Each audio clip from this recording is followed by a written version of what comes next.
أعوذ بالله من الشيطان الرجيم بسم الله الرحمن الرحيم پڑھیے الصلاۃ والسلام علیک یا رسول اللہ وعلى آلك وأصحابك يا حبيب الله الصلاة والسلام عليك يا نبي الله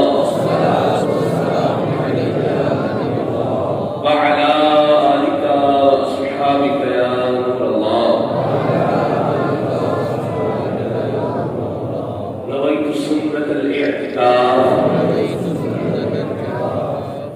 حضور النور شافع یوم النشور صلی اللہ تعالی علیہ وآلہ وسلم نے ارشاد فرمایا من صلی علی 100 مرۃ قضى الله له 100 حاجۃ او كما قال صلی اللہ علیہ وسلم.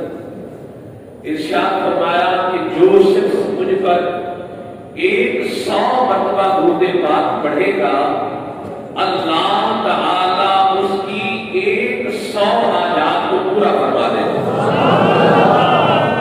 صلو علی الحبیب محمد صلی اللہ علیہ وسلم. سلام السلام علیک یا سیدی یا رسول اللہ. آج میرے پیارے اسلامی بھائیوں، اگر ہم دیکھیں تو ایک بڑی تعداد ہے جو فقر اور غریبی اور تندرستی کا شکار ہے اور اس کی وجہ سے پریشان بھی ہے. اس مسئلے کا آسان ترین حل حضور نبی کریم صلی اللہ علیہ وسلم نے اپنی زبان حق ترجمان سے ارشاد فرمایا. غریبی تندرستی اللہ اکبر یہ قریب بھی نہیں کرتے. ارشاد فرمایا جو شخص جمعرات کے دن 100 مرتبہ درود پاک پڑھے گا کبھی فقیر اور تندرست نہیں ہوگا. صلی اللہ الحبیب صلی اللہ علیہ وسلم. کیا آپ کو بات کہی دولت جو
درود پاک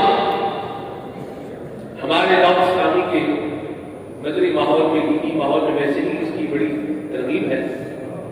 اللہ تعالیٰ ہم سب کو زیادہ سے زیادہ نبی اکرم والمجسم صلی اللہ علیہ وسلم کی ذات پر درود پاک پڑھنے کی توفیق عطا فرمائے. آسان ترین کام ہے زبان کا استعمال کرنا. اس میں انسان کی طاقت بھی نہیں لگتی، بندے کی قوت بھی نہیں لگتی، لیکن زبان سے کہی ہوئی ایک بات یہ انسان کو اللہ تبارک و تعالی کی رحمت کا حقدار بنا دیتے ہیں. اور اسی زبان سے کہا ہوا ایک برا کلمہ، ایک برا لفظ، ایک برا جملہ یہ بندے کی آخرت کی بربادی کا سبب بھی بن سکتا ہے. ہم اللہ تعالیٰ سے عافیت کا سوال کریں.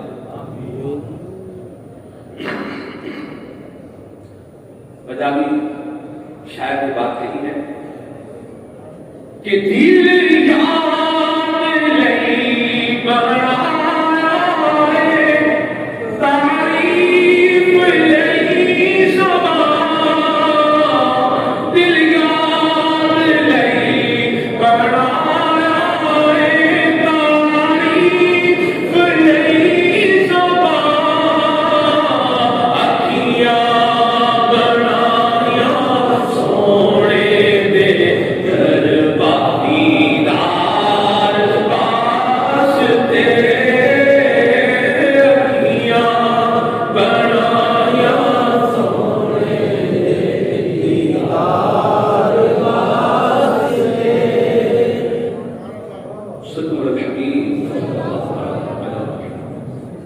تو زبان سے اللہ تعالیٰ کا ذکر کیا جائے، حضور نبی کریم صلی اللہ علیہ وسلم پر درود پاک پڑھا جائے، اچھی بات کہی جائے، نیکی کی دعوت دی جائے، برائی سے منع کیا جائے، تو یہ سارے جو اعمال ہیں، یہ سارے جو زبان سے ہونے والے کام ہیں، یہ نکلنے والے جو الفاظ ہیں، یہ انسان کو اللہ تبارک و تعالیٰ کی رحمت کا حقدار بناتے ہیں، جنت کے قریب لے جاتے ہیں.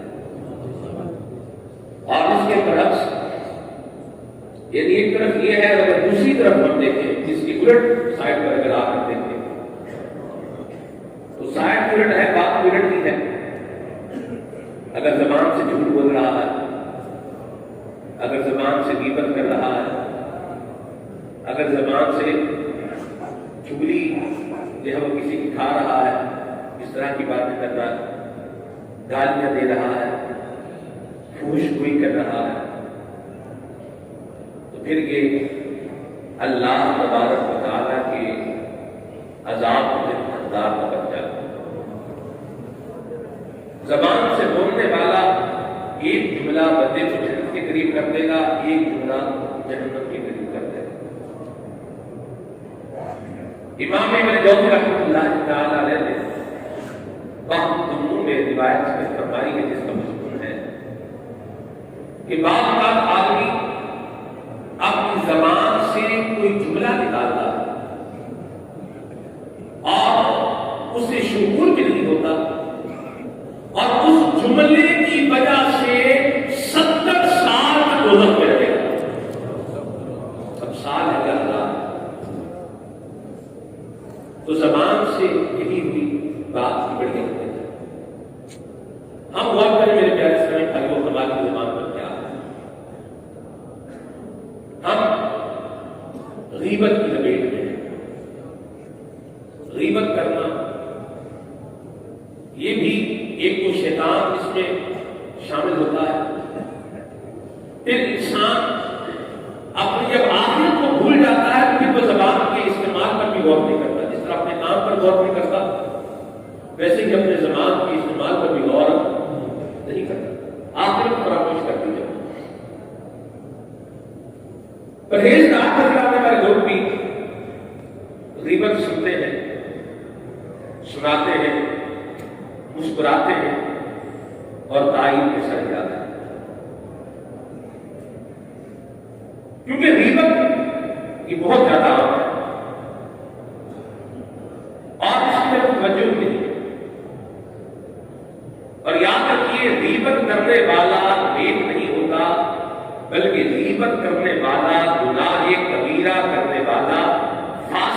حقدار ہے. اور یہ رسمت لکھا ہے کہ عذاب نار کا حقدار ہے. آئیے ذرا دیکھیے غیبت کے نشانات کیا ہیں. ایمان کو کاٹ کر رکھ دیتی ہے غیبت.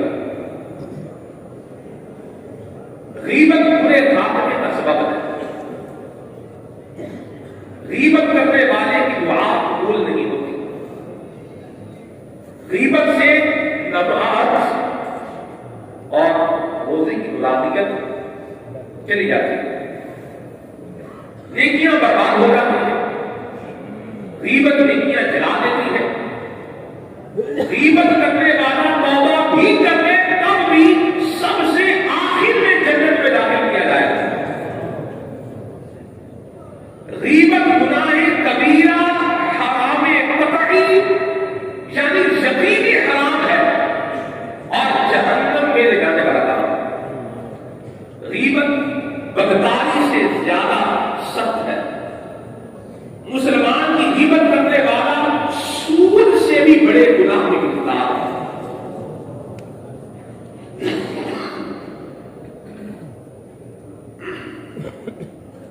غیبت کو اگر سمندر میں ڈال دیا جائے تو سارا سمندر کا پانی بدبودار ہوتا ہے.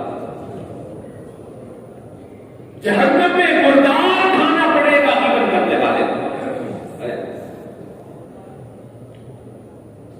مردہ بھائی کا گوشت کھانے کے برابر ہے غیبت کرنا. غیبت کرنے والا عذاب قبر میں گرفتار ہوگا. غیبت کرنے والا تانبے کے ناخنوں سے اپنے چہرے اور سینے کو بار بار چھیلتا رہے گا. غیبت کرنے والے کو اس کے پہلوؤں سے گوشت کاٹ کاٹ کر کھلایا جائے گا. غیبت کرنے والا قیامت میں کتے کی شکل میں اٹھایا جائے گا. غیبت کرنے والا جہنم کا بندر ہوگا. غیبت کرنے والے کو دوزخ میں خود اپنا ہی گوشت کھانا پڑے گا. اور غیبت کرنے والا جہنم کے کھولتے ہوئے پانی اور آگ کے درمیان موت مانگتا دوڑتا ہوگا اور جہنمی بھی اس سے بیزار ہوگی. اور غیبت کرنے والا سب سے پہلے جہنم میں پھینکا جائے گا. یہ غیبت کی تباہ کر ہے. غیبت کا جو حرام اور جہنم میں لے جانے والا کام ہے اس کا کوئی ایک فائدہ بھی نہیں اور نقصان پیش نہیں. اللہ اکبر. نبی اکرم صلی اللہ علیہ وسلم غیبت کیا ہے یہ سمجھیے. نبی اکرم صلی اللہ علیہ وسلم پیارے آقا صلی اللہ علیہ وسلم سے سوال کیا گیا اور ایک موقع پر نبی کریم صلی اللہ علیہ وسلم نے صحابہ کرام سے فرمایا کیا تم جانتے ہو غیبت کیا ہے؟ عرض کی گئی اللہ اور اس کا رسول بہتر جانتے ہیں. فرمایا غیبت یہ ہے کہ تم اپنے بھائی کا اس طرح ذکر کرو جیسے وہ ناپسند کرتا ہے. غیبت کیا ہے کہ تم اپنے مسلمان بھائی کا ایسے ذکر کرو جیسے وہ کیا کرتا ہے ناپسند کرتا ہے. عرض کی ہے اگر وہ بات اس میں موجود ہو تو فرمایا جو بات تم کہہ رہے ہو اگر وہ اس میں موجود ہو اس نے غیبت کی اور اگر اس میں نہ ہو تو تم نے اس پر بہتان لگایا. ہمیں ضرورت کیا ہے کسی مسلمان کے عیب کو برائی کرنے کے طور پر ہم ذکر کرتے ہیں. کسی مسلمان کے اندر کوئی عیب ہے تو صرف برائی بیان کرنے کے لیے اس کا ذکر کرتے ہیں. یہ غیبت ہے. میرے پیارے اسلامی بھائی آپ دیکھیے زیادہ تر کسی کی بات کرتے ہیں، جیسے ماں باپ ہیں، وہ کہتے ہیں کہ ہماری اولاد ٹھیک نہیں۔ اب آپ دیکھیے کہ اس طرح سے جب آپ کسی سے کہہ رہے ہیں کہ ہماری اولاد ٹھیک نہیں، تو یہ اولاد کی عزت افزائی ہو رہی ہے یا آپ کا عزت کی خرابی ہو رہی ہے؟ خرابی کی۔ اور پھر اولاد ٹھیک نہیں ہے، اولاد ٹھیک نہیں ہے، اولاد ٹھیک نہیں ہے، 10 بندوں کو بتائیں گے، 20 بندوں کو بتائیں گے، کیا اس سے اولاد ٹھیک ہو جائے؟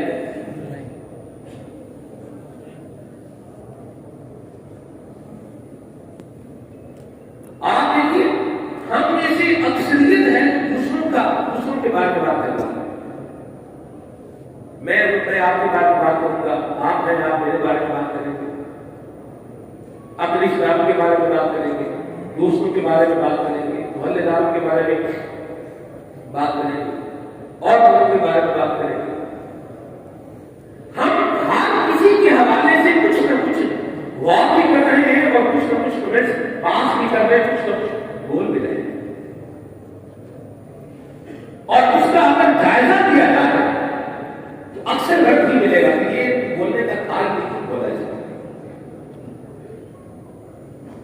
سوال یہ ہے کہ کیا ہم نے کبھی اپنی برائیوں کا بھی غور کیا ہے؟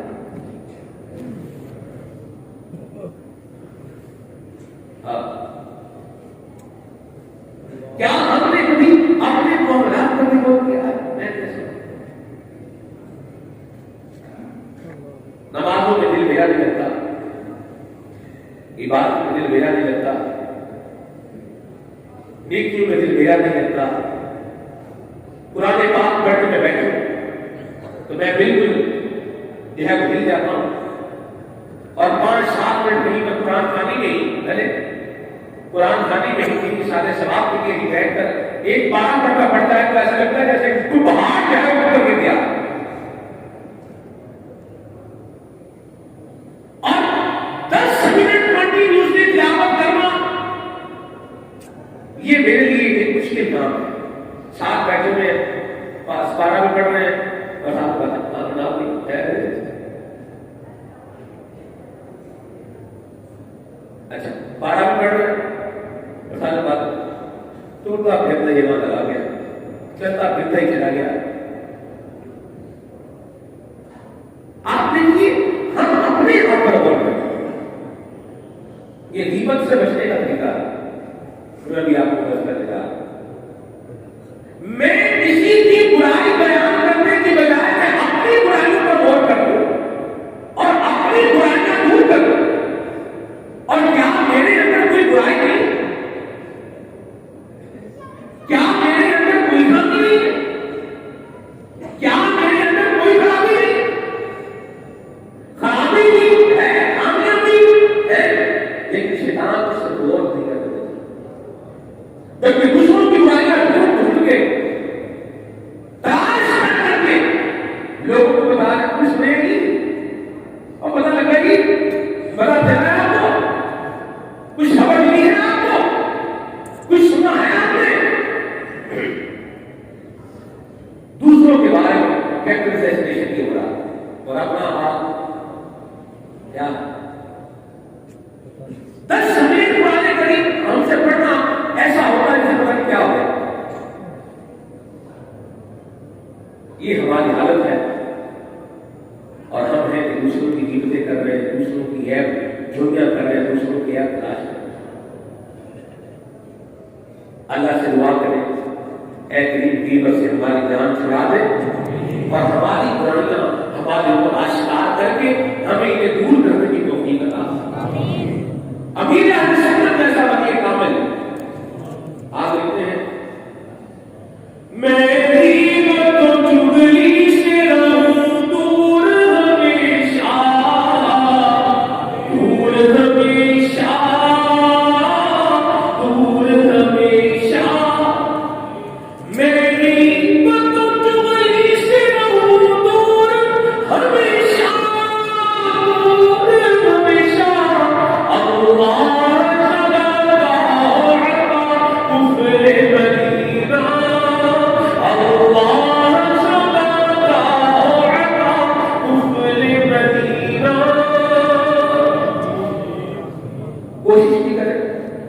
اور دعا بھی کریں. دعا کریں کہ اللہ ہمارا دل عبادت میں لگا دے, ہمارا دل ریاضت میں لگا دے, ہمارا دل تلاوت میں لگا دے. امیر سنت نے اس پر بھی ایک شعر میں دعائیہ شعر آپ نے اپنے کلام میں لکھا ہے. عبادت میں ریاضت میں تلاوت میں لگا دے اللہ, عبادت میں ریاضت میں تلاوت میں لگا دے رجب کا واسطہ دے گا تو فرما دے کرم مولا, رجب کا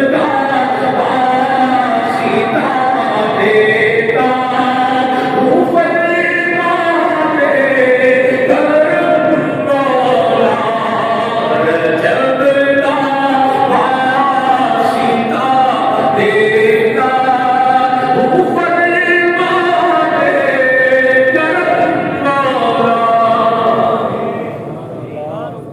انشاءاللہ ہم غیبت نہیں کریں گے. امیر سنت کا آپ کو دیکھنا زیادہ ہے. امیر سنت کی بارگاہ میں یہ دنوں آپ کچھ حلیل سے بیمار تھے, آپریشن آپ کا ہوا تھا, تو کچھ اسلام بھائی جو ہے آپ کی بارگاہ میں حاضر ہوئے. تو وہاں پر کسی نے کوئی کسی کے بارے میں کوئی بات کہی, تو امیر سنت نے فرمایا کہ یہ غیبت کی بو آ رہی ہے اس طرح کے انداز. روک دیا, بڑی بات کرتے ہیں اور توبہ کا بھی دیتے ہیں, توبہ بھی کرتے ہیں. یہ اللہ کا اللہ تعالیٰ کا انداز ہے کہ غیبت کرنی بھی نہیں اور غیبت بس اور رہا بس یہی بات یہی بات بس اتنی تھی. اور ہم سنتے بھی, لیکن اللہ والے نہ غیبت کرتے ہیں اور نہ ہی غیبت سنتے ہیں. ہم نے بھی نہ غیبت کرنی ہے اور نہ غیبت کوئی کر رہا ہو اس کو سمجھاتے کہ کسی کا آیت بلا وجہ شرعی بیان کر رہا ہے, کسی کا آیت ہے اور بغیر شرعی وجہ کے بیان ہو رہا ہے, اور اس کے بیان کرنے کی یہاں کوئی ضرورت یا شریعت میں نہیں تھی. ہم کیوں نہیں کریں؟ نہیں, ہم یہ نہیں کریں. آپ ایک دفعہ آپ کے سامنے اگر کسی کی اس طرح سے برائی کر رہا ہے, غیبت بیان کر رہا ہے آپ کی, جس کی شریعت اجازت نہیں دیتی, آپ ایک دفعہ منع کر دیں انشاءاللہ آئندہ بڑا آپ کو سامنے غیبت نہیں کرے. ون ٹائم انویسٹمنٹ ہے. تو غیبت کرنی بھی نہیں ہے اور غیبت سننی بھی نہیں. اللہ, غیبت کیا ہے اس کو مزید ذرا سمجھ لیں.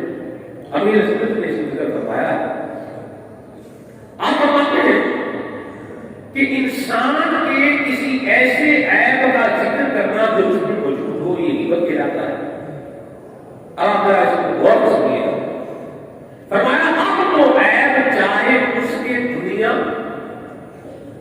دین, ذات, اخلاق, مال, اولاد, بیوی, خادم, غلام, امامہ, لباس, حرکات و سکنات, مسکراہٹ, دیوانگی, خوش روی اور خوش روی وغیرہ. یعنی تھوڑا سا جو مزاج ہے, یہ مزاج جس کا ایسے سپاٹ آتی ہے, اس کو کبھی خوشی کی بات سنا تو کوئی اثر نہیں ہوتا, اور وقت پر کوئی کسی کا اثر رہتا ہی نہیں, ویسے کوئی.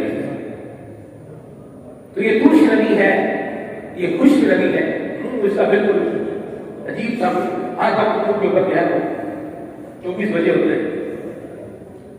تو یہ سب اس کے اندر جو ہے شامل ہوتے ہیں. فرماتے ہیں جس معاشرے میں غیبت کی مثالیں، آپ کسی کی باڈی ہے، کسی کا جسم ہے، اس کے بارے میں غیبت کی مثالیں آپ مجھے فرمائیے. اندھا، لنگڑا، گنجا، ٹھنگو، ٹھیک نا، ہمارے لفظ بولتے ہیں پنجابی میں بندرا،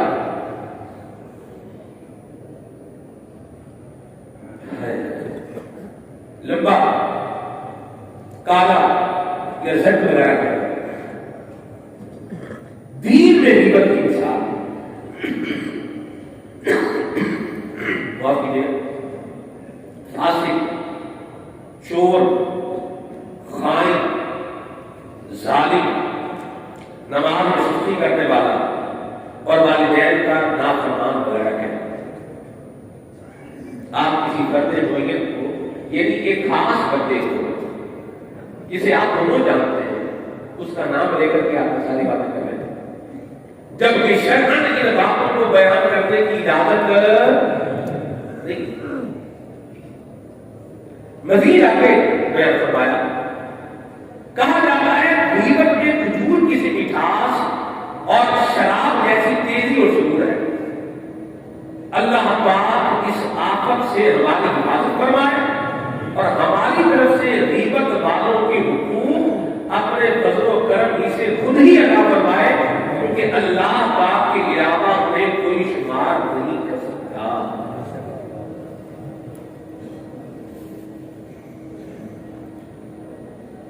اندازہ لگائیے غیبت کی مثالیں جو بیان ہوئی ہیں، کیا ہم کسی کے بارے میں اس طرح کی باتیں کرتے کہ نہیں کرتے؟ اگر کرتے ہیں تو اسے توبہ کر لیں اور آئندہ اگر کرتے ہیں کہ جہاں پر شرعاً اجازت نہیں ہوگی وہاں پر ہم اس طرح کی بات نہیں کریں. میں صحیح کہہ رہا ہوں، میں اس کو کبھی کہہ سکتا ہوں، میں بات کرنے ڈرتا نہیں. کس نے کہا کہ آپ غلط کہہ رہے ہیں؟ کس نے کہا کہ آپ ڈرتے ہیں؟ کس نے کہا کہ آپ فلاں کے منہ پہ کہہ سکتے ہیں کہ نہیں کہہ سکتے؟ مسئلہ یہ ہے کہ یہ بات نہ منہ پہ کہنے کی ہے اور نہ ہی پیچھے کہنے کی. ایک ہوتا ہے کسی کی تعمیر کرنا، یہاں سمجھیے، اگر آپ کو غیبت کرتا ہے کسی کے سامنے، کسی مسلمان کی نوعیت، کسی خاص مسلمان کی جو ایپ جو ہے وہ بیان کیا جا رہا ہے وہاں پر، تو وہاں سمجھانے کا بھی ایک طریقہ اور انداز ہے. جیسے ہم نے کہا غیبت کرنی بھی اور غیبت سننی بھی نہیں. تو ایک طریقہ یہ ہے کہ آپ بولیں گے کہ میں غیبت کر رہا جہنم میں جائے گا، سڑے گا، مرے گا جہنم میں. ایک یہ انداز ہے اور ایک انداز ہے دیکھیے یہ غیبت ہے اور ہم نے غیبت ہے. ہم مسلمان ہیں، ہماری زبان غیبتیں کرنے کے لیے، ہماری زبان اس طرح کے کاموں کے لیے، ہماری زبان کس کے لیے ہے؟ اللہ اور اس کے رسول کی یاد کرنے کے لیے. یوں آپ سمجھائیں گے تو بندہ انداز سمجھائیں گے، اور اگر اور انداز سمجھائیں گے تو پھر سمجھنے کی بجائے کیا پیدا ہو جائے گا؟ ضد پیدا ہو جائے گا. تو غیبت کرنی بھی نہیں ہے، غیبت سننی بھی نہیں ہے، اور اگر کوئی غیبت کر رہا ہے تو اس کو سمجھانا بھی. کیا کرنا ہے؟ سمجھانا بھی. سمجھانے کے حوالے سے ایک بات جو آپ کو کرتا ہے، سمجھانا میرے پیارے اسلامی بھائیوں یہ ایسے ہے جیسے آپ کوئی عمارت تعمیر کرتے ہیں. آپ بتائیں گے کہ عمارت تعمیر کرنے میں وقت ضرور لگتا ہے کہ عمارت کو ڈھا دینے میں ضرور لگتا ہے؟ تعمیر کرنے میں ٹائم زیادہ لگتا ہے. اور اگر دوڑنا ہو تو 2 بندے لے لیں، ہتھوڑا لے لیں، تو ایک دیوار ہے تو کچھ گھنٹوں کے اندر دیوار جو ہے وہ کاٹ سائڈ کر دیں. پلر ہے اس کے اوپر تقریر یہ آسان کام ہے، تعمیر یہ مشکل کام ہے. تو سمجھانا، کسی کو بتانا، کسی کا کوئی جو عیب ہے وہ اس کو ریوائز کروانا، اس کے لیے ہمیں ہمت بھی اپنانی پڑے گی، انداز بھی اچھا بنانا پڑے گا، الفاظ بھی اچھے بنانے پڑیں گے. اور جب آپ بات کہتے جائیں گے اچھے انداز میں تو سامنے والے کی بات دل کے اندر اثر کرتی ہے. اچھا اگر ہم کسی کو غیبت کرنے سے منع کر رہے ہیں اور سامنے والا منع نہیں ہو رہا تو ہم بولے اس کا دل سخت ہو گیا, اس پر نیکی کی بات کو اثر نہیں کرنی, بڑا بڑی بات نہیں ہے. یہ باتیں کرنے کی بجائے بندہ اپنے آپ پر غور کرے کہ میرے الفاظ کے اندر تاثیر اللہ مہربانی فرمائے اور میرے الفاظ کے اندر تاثیر عطا. تو اس طرح کا انداز آپ سمجھایا, کسی کو نہیں سمجھا تو اس کے اوپر میں نیگیٹو کمنٹ کی بات نہیں کرتے, اس کا بھی خیال رکھیے. آگے غیبت کے بارے میں ابھی نے ہمیں پوری کتاب عطا فرمائی ہے, اور جو غیبت سے روکتا ہے, برائی سے روکتا ہے, اس کے لیے کیا اجر و ثواب ہے. ارشاد فرماتے ہیں کہ ایک بار موسیٰ کلیم اللہ علیہ السلام نے بارگاہ خداوندی میں عرض کی, یا اللہ تعالیٰ جو اپنے بھائی کو نیکی کا حکم دے اور برائی سے روکے اس کے لیے کیا ثواب ہے. فرمایا اس کے ہر کلمے کے بدلے ایک سال کی بات کا ثواب ملتا ہے. غیبت سے روکیں گے, منع کریں گے تو یہ منع کرنے کا کیا ملے گا, ثواب ملے گا. غیبت کی برائی سے منع کریں گے تو انشاءاللہ ثواب ملے گا, نیکی کی دعوت دیں گے انشاءاللہ. صلو علی الحبیب. تم مجھے دو, مجھے تم ایسی دو ہمت تو سب کو نیکی کی دعوت بنا دو مجھ کو بھی نیک خصلت, بنا دو مجھ کو بھی نیک خصلت. نبی رحمت شفیع امت پیلا بلوا کے جام الفت, پیلا بلوا کے جام الفت. نبی